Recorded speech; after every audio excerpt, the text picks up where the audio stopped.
How you doing? Traveling to Extreme here, Rambling Rick. So part of the Cummer and Sons lumber mill, we're going to check out the Trilby train station behind me, the 3-spot locomotive, and maybe a little bit of the museum while we're here. We'll see. I'm inviting you to join me. This is the medical display. Most of this stuff dates probably before 1940. Some old medicine jars. Fun fact that the medicine jars in the old days, the glass jars were brown like that because that had a quality to it to protect the medicine inside from sunlight. You've got a medieval torture device, otherwise known as a dental chair. Dentist would sit on that little black stool. The patient would sit in the chair there. And this thing is your drill.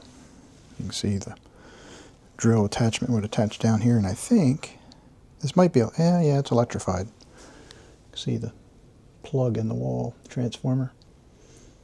Foot pedal down there at the bottom.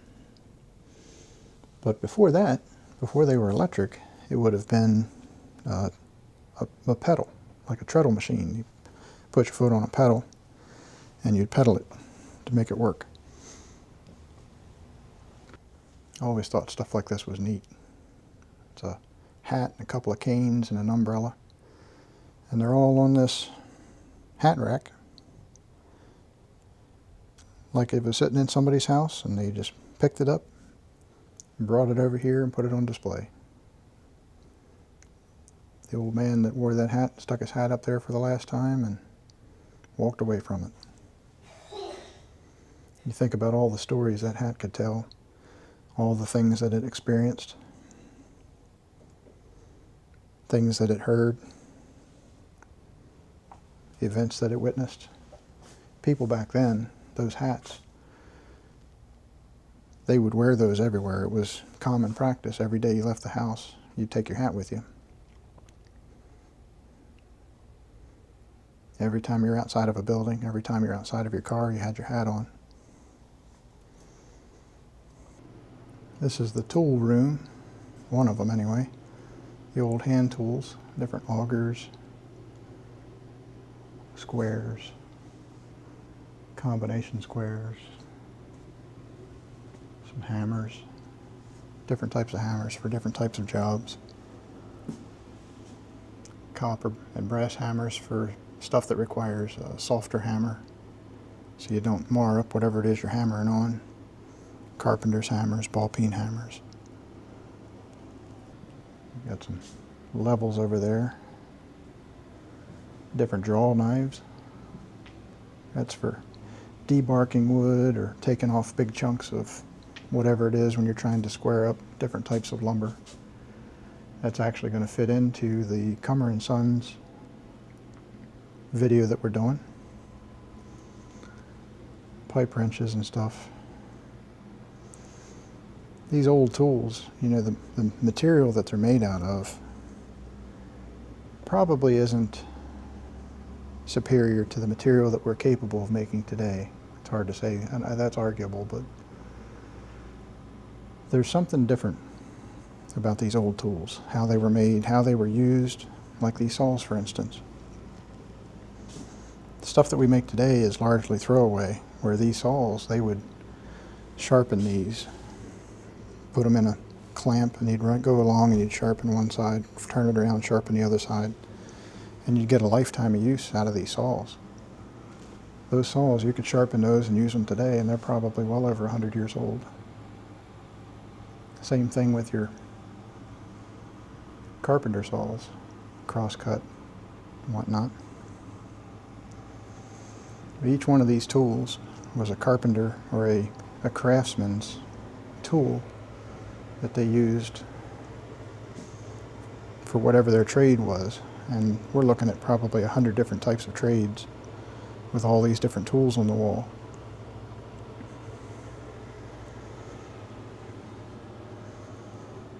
These look like blacksmith tongs. I think those are for a form of welding, but they use lead That's what these are for. You melt the lead in those, and then you pour it, and then you'd use these. They'd be warmed up, and you could kind of draw the lead out into a seam. It's really interesting, all this stuff. Different types of clamps for woodworking. Wonder how much of this stuff came out of the cabinet shop over at Cummer & Sons mill. Some of this stuff had to have come out of there, or at least was directly related to the lumber that they produced. You know, the lumber get produced and go somewhere else, and then those people would use these tools to finite the lumber for whatever it's being used for, building houses, cabinets, whatever. Got a couple of old pianos. I think this is an organ, smaller organ. That's a kind of like an old stereo. It's a record player. I think it's missing the horn. The horn, I think, would go over here in this corner piece and would come out and project the sound out. You'd wind it up so it would spin. You put your record on there and it would just bring the sound up through that arm. The needle up through that diaphragm and then into the arm, and then I don't know. I don't know if that is where the horn was or if it has one down inside the cabinet there. That may be the case. But yep. Banjo. Banjo was really popular in the early 1900s, and in the mid to late 1800s it was a very popular instrument. I don't know what I would compare the banjo to today, its popularity, but every song out there in the old days had a banjo playing in the song. There's a wax ring phonograph, I think they're called. It's kind of like a record, but it's in a roll, and it plays the music out through the horn there. Call this the housewares. I don't know what else you would call it, but they've got different irons for ironing shirts and different materials, and each one is kind of an iteration of how they were heated up. So these were probably like a propane or some sort of a fuel that would burn to heat them up. Those down there were probably into the electric era. You see they get a little newer looking. If you come this way, these rollers were for pleating collars and shirt cuffs and things. You'd warm those up and then roll the shirt through there, and it would kind of pleat them up or wrinkle them, I guess, is an easy way to say it. And these irons you'd put those on the stove or on the fire, and they would get heated up that way, and then you'd use it just like any other, just a little more primitive. The American War between the states, or the Civil War as most people know it by, that's the CSS Hunley. Effectively, I don't know if it's actually the first submarine, but it was the first successful submarine to sink an enemy ship. And inside that, when it sunk, the captain, Mr. Dixon, had a coin. This is a replica of that coin. It was given to him by his, I don't remember, his wife, girlfriend, sweetheart. And he carried it. I think it was given to him in Shiloh, I believe. And he carried it with him as a good luck charm. And he was hit by a bullet. And the bullet, instead of killing him, hit that coin. And it deformed the coin and saved his life. That's see, Shiloh, April 6, 1862. My life preserver. When they pulled the submarine up out of the mud in Charleston Harbor, inside were the remains of the crew members, and Lieutenant Dixon was inside, and they found that coin in his remains. The Trilby train station came obviously from Trilby, which is just north of here on the west side of 301. I'm trying to nail down the exact spot. I'm pretty close, I think. I want to be sure before I do a video on where it actually was, or came from. But in the early 70s, I believe, The train station was scheduled to be torn down, and somebody had the forethought to pick it up and move it here to display it permanently, to save it and preserve it as history. Trilby was a name that came from, I think it was Henry Plant's wife, read a novel, and there was a name in that book that she was enamored with, and that was how Trilby ended up getting its name, was through that novel and his wife. Henry Plant being one of the entrepreneurs of Florida who created a railroad south in Florida to the Florida Keys. Trilby at one time in the mid to late 1800s was considered a popular, very popular travel destination, and was a pretty good sized town. With the Cumber Lumber Company, which was just across the way, the Cumber Lumber Company was one of the largest payrolls in the state of Florida, I think in the country at the time. And it played a huge role in protecting the economy of the area during the 1930s Depression. It's a model of the signal system. Oh, I think we can actually work. Can we work the levers? Are we allowed to do that? Let's see.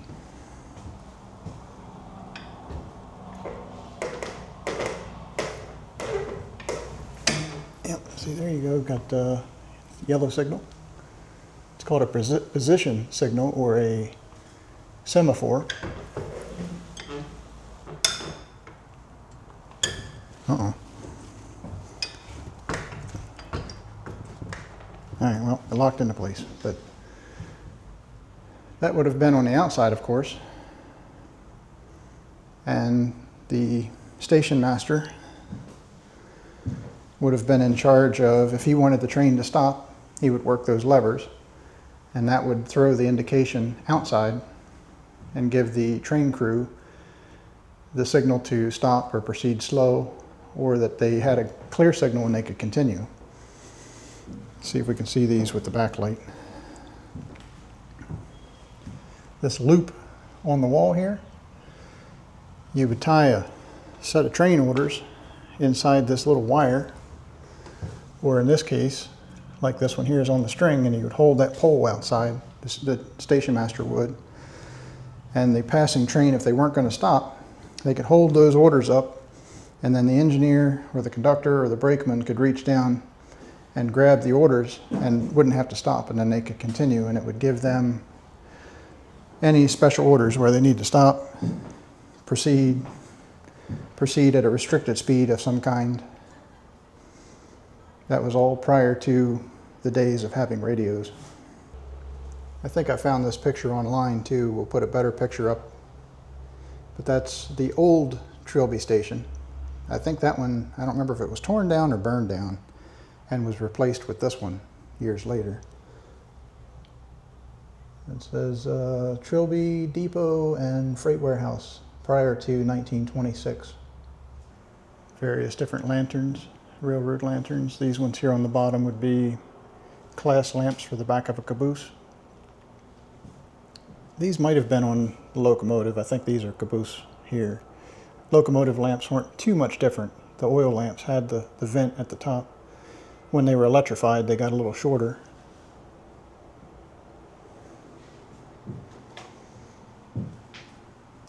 Yeah, see, this is something similar to what would be on a locomotive if you just had one aspect. Sometimes they had lights on here on all four sides, sometimes just on three sides. This has probably a switch. Well, no, this is a switch stand lantern. All of these are these three. So when you throw the position of a switch, this lamp would turn. So you got red, green, and probably red on the far side there, to give an indication at nighttime or in fog what the position of the switch was, whether it was lined for the main line or lined into the switch, or exactly which direction you were going to go. Now let's check out some of the outbuildings here at the Pioneer Museum.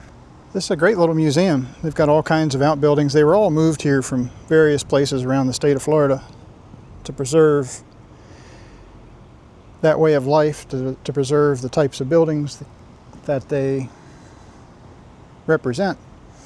It's interesting that the Cummer & Son Lumber Company probably produced the lumber that these are built out of. It's an old schoolhouse.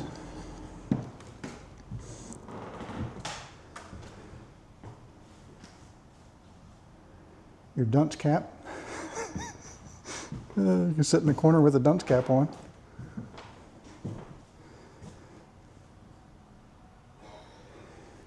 And you just think about all the memories that were made in this space. All the kids, all the lives that were affected by the people that went to school in here.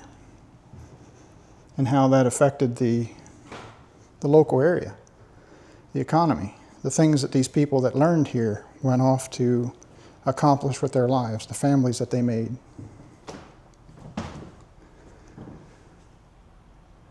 That's why history is so important. It's the people that came before us, it's the things that they learned that we can learn from, the things that they can teach us. Entire lifetimes of experiences. Things that they learn that work, things that they learn don't work. They pass that down through generations, through books, through history, through stories.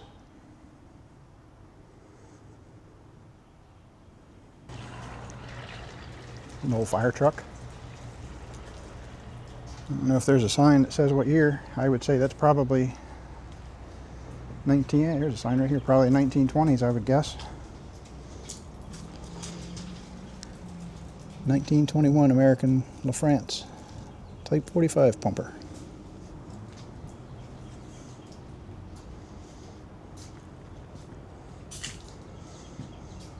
Slightly newer model. Funny story, one of the fire departments I volunteered with up north was the first one in the county to have an enclosed cab, and all the other volunteer fire companies in the county made fun of them for having an enclosed cab. So they cut the roof off. Let's see what year this one is. No, there's no sign. Probably, what do you think? 1940s anyway, right? An old Chevrolet. Check out the little church here. I believe, don't quote me on this as being 100% fact, but I believe that they would even take appointments for various church ceremonies, weddings most specifically. I think. I'm not 100% sure on that one, but I feel like I've heard that somewhere before.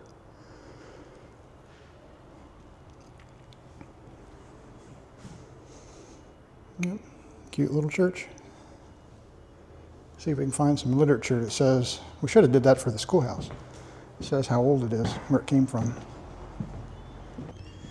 So they do all kinds of different events here throughout the year. They have cowboy days. They do a Civil War type reenactment. They do different blacksmith displays. I think they also do, I don't know what you call it, it's squeezing sugar cane. They do that. Let's check this out. Have different functions. They've even got some tables, I'll show them here in a second, set up for something probably coming up this weekend. A bird out there squawking. Here's the chicken house, chicken coop. You can get your eggs. Back before chicken wire was a thing, or maybe wasn't easily accessible.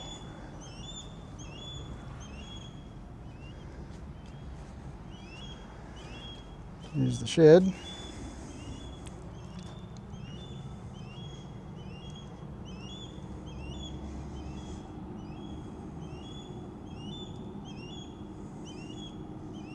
An old lawnmower, treadle lawnmower. Let's check out the old farmhouse.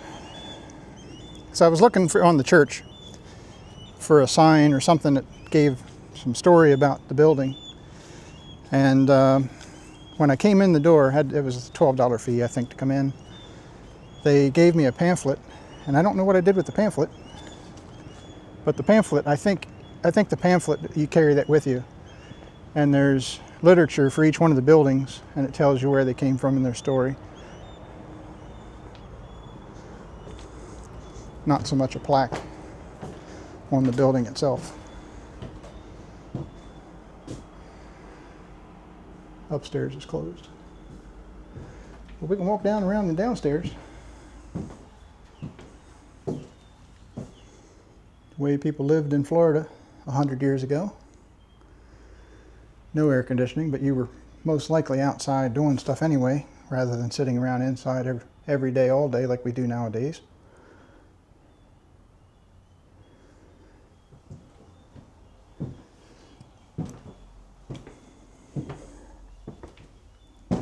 The dining room, or it may have been, I don't know if the dining room was the same room, or if there was another room in the house that was later referred to as a parlor. This might be the parlor. I don't know about that. I have to look that one up. But old houses of the time often had a room referred to as the parlor. Here's the summer kitchen. But the parlor was before funeral homes were a thing. The parlor was where, when somebody passed away, they would be laid in state in the parlor. And when funeral homes came to fruition, they were, and even when I was growing up, not to try to date myself too much here, but I remember a couple of funeral homes that were still called funeral parlors. The funeral home, but it was just a different name for the same thing. An old bathtub. Pretty cool. Let's go this way.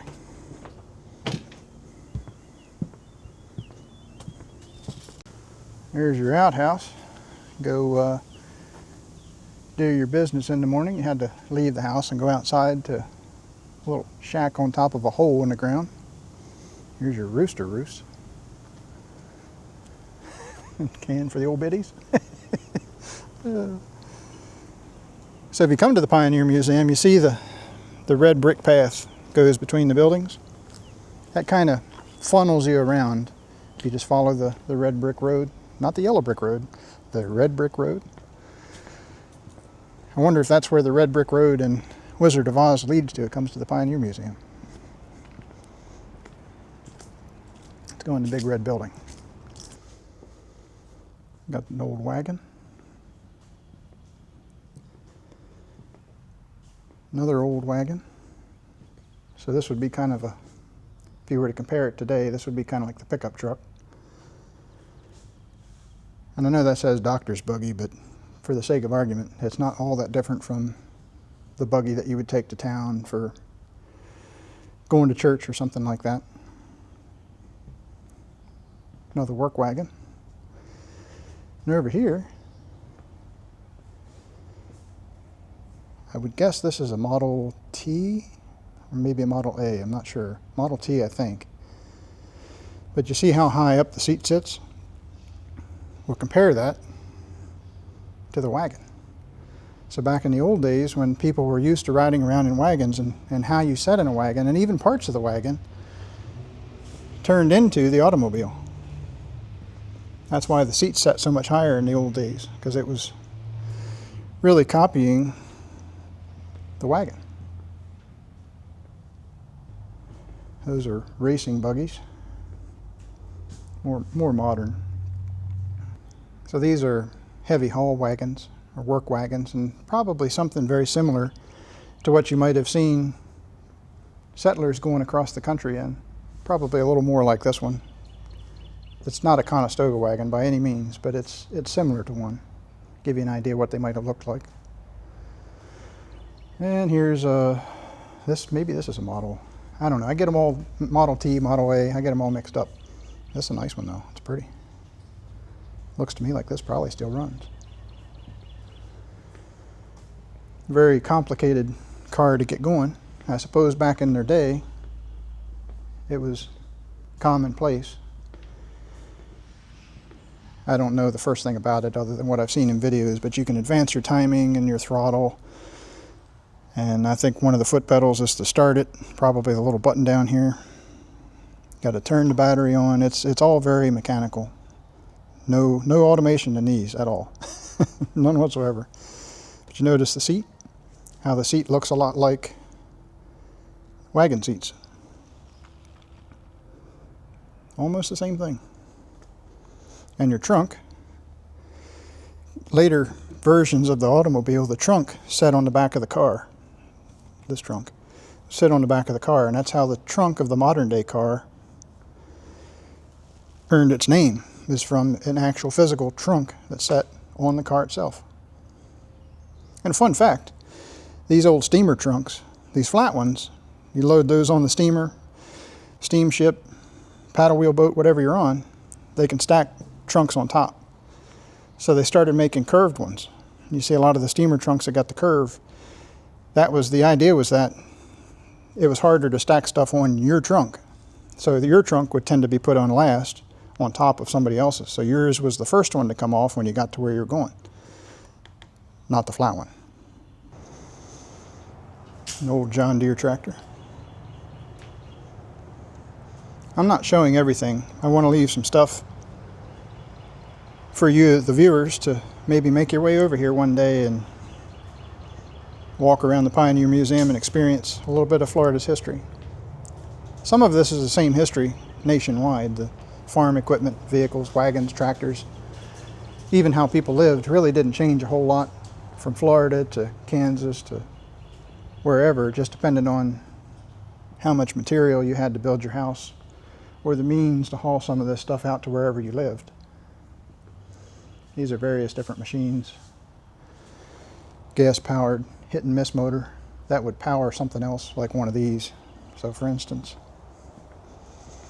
you start this thing up, these flywheels would spin, and you hear a pop, and then it would spin a little faster, and then when it started to slow down, pop, it would spin faster. You put a belt on this wheel, and then that belt could power, say like the belt on this, it would run this machine. Or you could hook it up to something like this. I'm not real sure what this did. It's a sorter of some kind.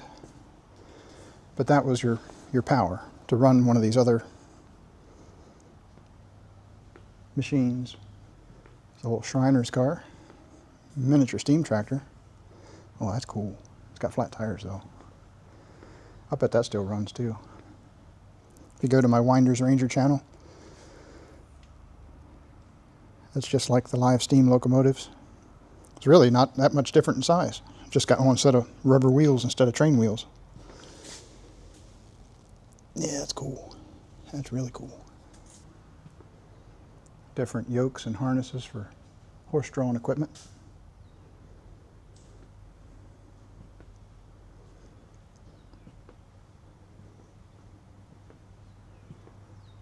Some saddles. Western saddles. I mentioned in the Cummers lumber video the term cracker, Florida cracker, cracker house. People today seem to think that that's a derogatory term when it's not.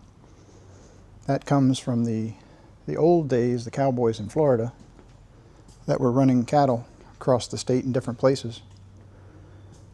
The sound crack, the crack of their whip for moving the cows, term cracker, cracker cowboy.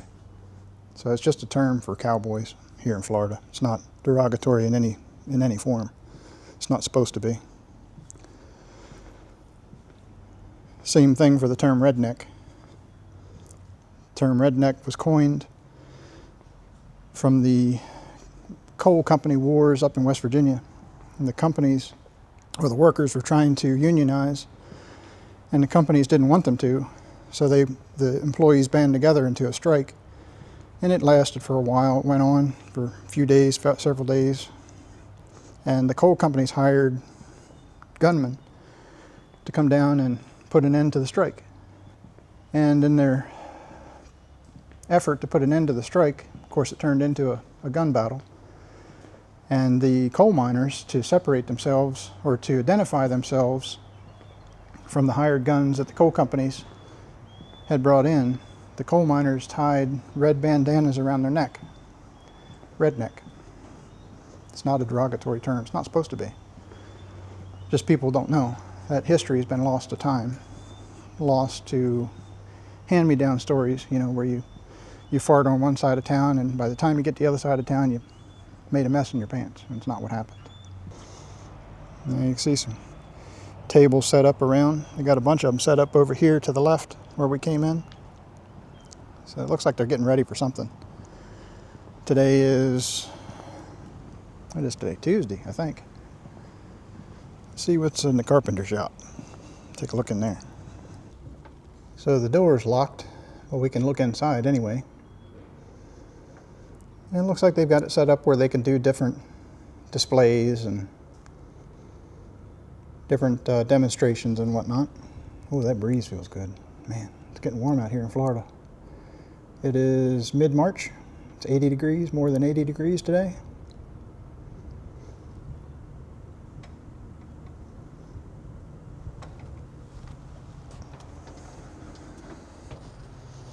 So our red brick road turned into a concrete sidewalk. That's okay. Just stay on the sidewalk. It'll lead you right around to all the stuff to see. I'll have to look and see. They've got something. They got a tent over here set up, and they got an RV over there on the other side of the road. I need to find out what they're doing. Maybe we'll come back for that. In the blacksmith shop, you got the bellows up there to stoke your fire, your coal fire. Make sure we can, I want to sneak around and take a look, make sure. Nope, we can't. No one's allowed behind the counter. But it didn't say beside the counter though. Let's stop right here. And you can see they got the different tools. You get your fire going. And then when you want to get something good and hot, you can use your bellows up there, or the hand crank blower, I guess you'd call it. It's still bellows, but it's connected in the same thing, just the crank's a little more efficient. Price list, $18.76. Make a hoop, 8 cents. Hammer, 20 cents. 2 springs, 26 cents. Need a pull tooth, 45 cents. Something's really lost with all the automation and computers and everything of today. Work was a little harder, but the craftsmanship, the individual craftsmanship, is starting to be lost. It's a shame. This big building down here, I believe, was their most recent acquisition to the Pioneer Museum, and it's a citrus packing house, or sorting and packing house. I forget where they said it came from. It wasn't too far from here, but we'll have to find out all that information later, I guess. I wish I had the pamphlet with me. I don't know what I did with it. We'll check it out, see what's in here. So just imagine how noisy and how loud this place would have been when all this stuff was running. So these are like a wooden, I guess they're wooden rollers. And the citrus goes up and down these things into various machines and probably sorted by size. Probably not so much by species. That was probably done, you know, as they pick it. It's going to be in a container. And then another type is going to be in another type of container.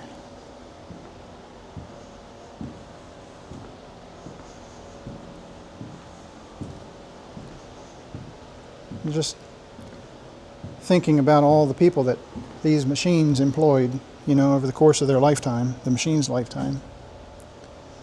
And all the Christmases and birthdays and family homes, entire lifestyles employed by these machines. The industry, the citrus industry, that's almost non-existent in Florida anymore. The big freezes and the blight that's killing off the citrus trees, and because of all that, now the building of houses, big housing developments, are finishing the job. Pretty soon there won't be any orange trees in Florida. These things, they put these out in the fields and put a fire in them to keep the trees warm in the wintertime so they don't freeze up, I think.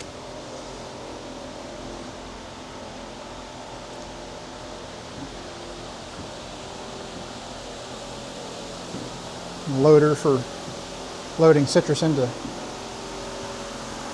suppose you could load it into anything, really, a hopper, a truck, maybe even rail cars. Yeah. Entire way of life right here. This is the echoes of that. And it, not just Florida, this old time way of life, way of doing things.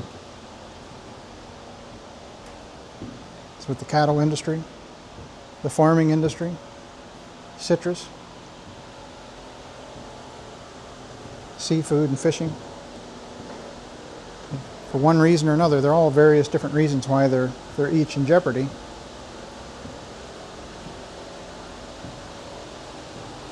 It's important to save these things and remember it. Come out and support your local museums so this way of life isn't completely forgotten. Here's an old general store, a Walmart of their day. Little post office corner. Your general stores, barber shops, doctor's offices, whatever was the local hub in these small towns ended up being the post office. I worked in a hardware store years ago. It was a little bit bigger than this, lengthwise, but it looked a lot the same, had the same type of lights in it, same type of clapboard floor or tongue and groove floor. Very, very similar. And in the back, it had the remnants of what was once a post office. It was then now used, or at the time, when it was still open, was used as the office. The gentleman that owned the place used it as his office. We'll have to take a trip up to the Richloam General Store. It looks a lot like this. It's still in business. It's actually in the same forest, same general area, square miles wise, from that was once used by the Cummer Lumber Company to harvest cypress trees.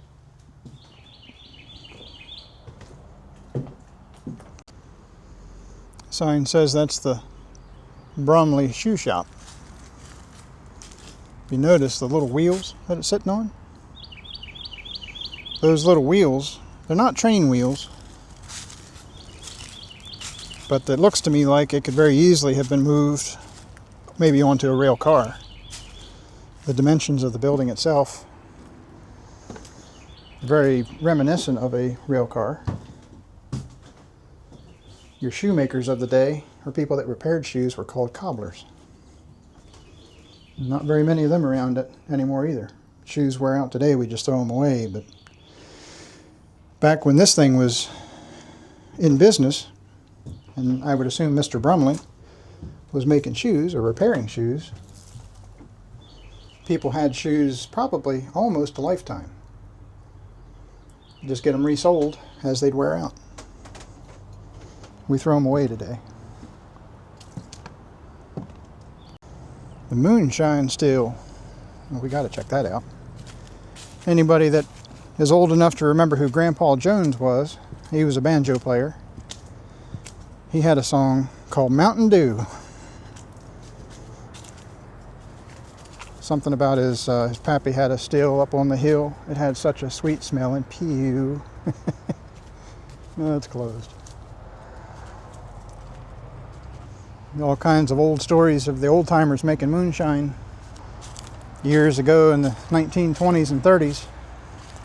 And the revenuers, the IRS agents, you're selling, oh, we got a caterpillar hanging from a tree, selling alcohol privately without paying taxes on it.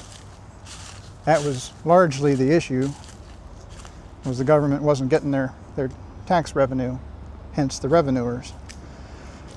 And several places where I grew up in Western Maryland had moonshine stills. That was a popular thing all over the country.